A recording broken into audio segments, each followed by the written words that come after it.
How we all going? It's Colin Embry again. Tonight I've got me Dosh DPA dart shirt on. Just so you know what I've got on. Tonight I'm just going to talk about injuries. I've had quite a few over the years, and the only reason I'm sharing these with you is so you can realise that no matter how young an age you get injured, A, it can affect you in your adult life, and B, it doesn't have to stop you. Because if the desire's there, you'll find a way to get around it, which I did. So, when I was 2 years old, I've got a scar on the back of my neck here. I don't know if you can see it. There's a scar just there. And when they used to have the old outside thunderbox, we had a TV, and I was at my uncle's place. And I only know this because this is what my mum's told me time and time again. And they had a TV antenna there, and they used to twitch the wires together, so it was just a piece of wire sticking out. There was a short in the TV set, and I was actually crawling around. I was only 2, and I was chasing some little chickens, and they went under the dunny, and I went under there, and the wire touched me on the back of the neck, and boom, I got electrocuted. So right from a young age, I probably shouldn't even be here. The only thing that saved me was I landed in a puddle of water, and the water actually pulled all the current out of me.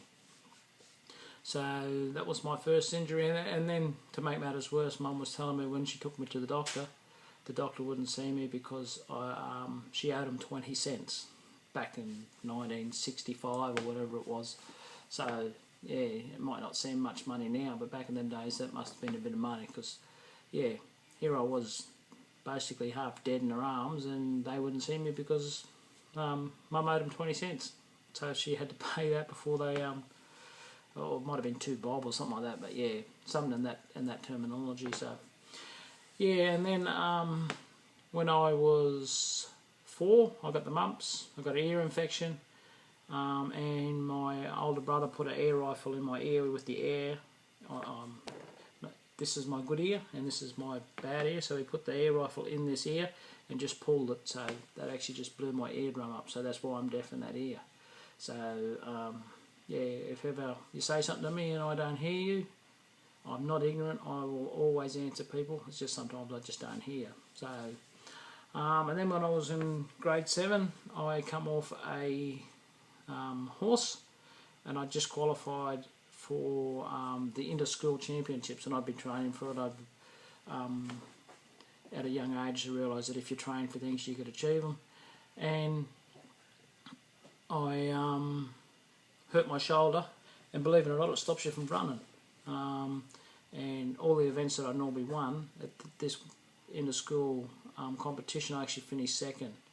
But all the other events I'd won, I think it was 100 metre, 200 metre, and the 400 metre was one that I finished 2nd in, which one I'd been training for.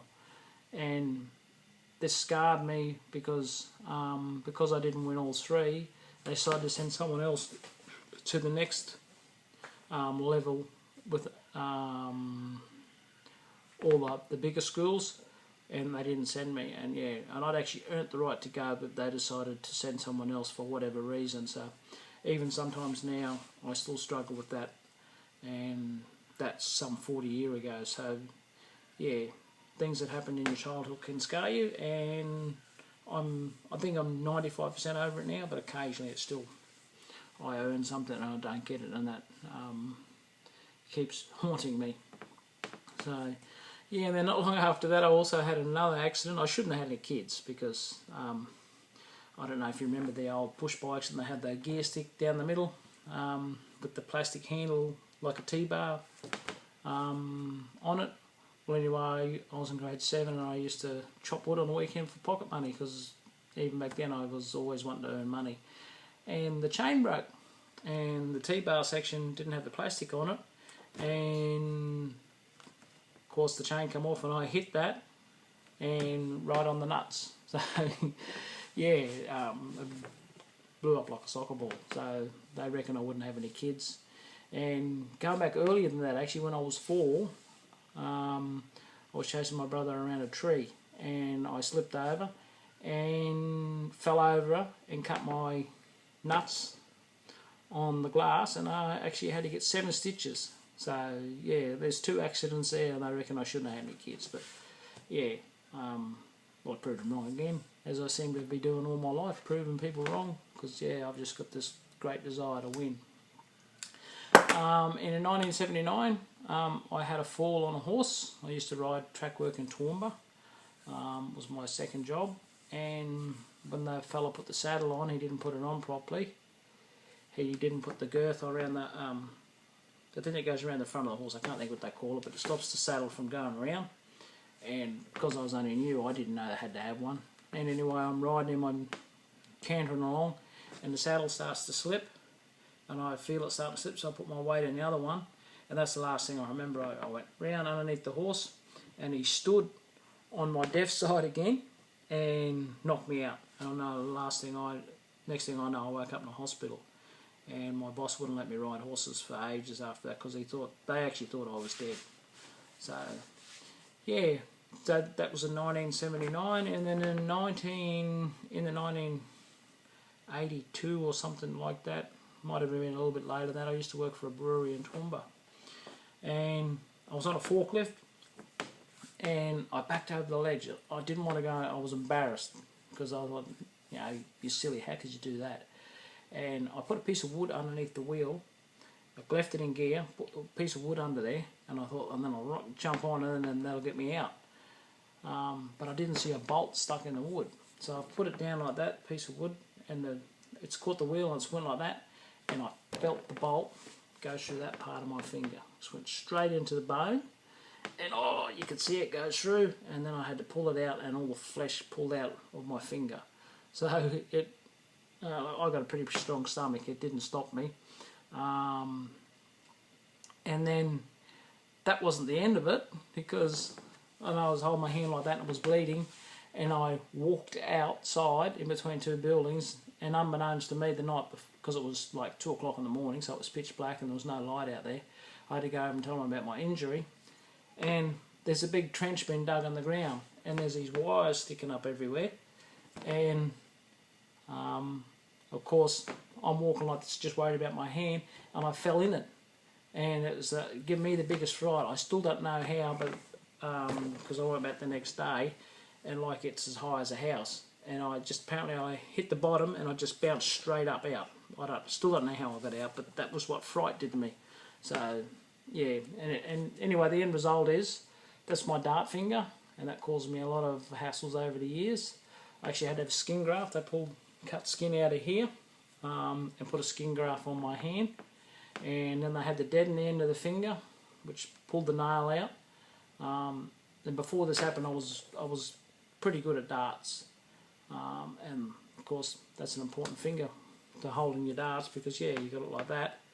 Yeah, all your fingers are on the dart, and yeah, and then I lose feeling on this one when in winter. So yeah, but I overcome that, and I eventually made the Queensland side. But I had a lot of different styles I had to try. You know, first up I had the tooth, just had the 3 fingers, but when it got cold, this finger I had no feeling, and then I'd actually nearly hit the scorer, you know, because I had no feeling, and I'd throw it, and it could go anywhere. I didn't know when I was letting it go, and eventually I ended up having just a 2-finger grip, and that's how I made the Queensland side. But that was over like a 5-year period. I had to swap and change, but my desire to make Queensland still comes through.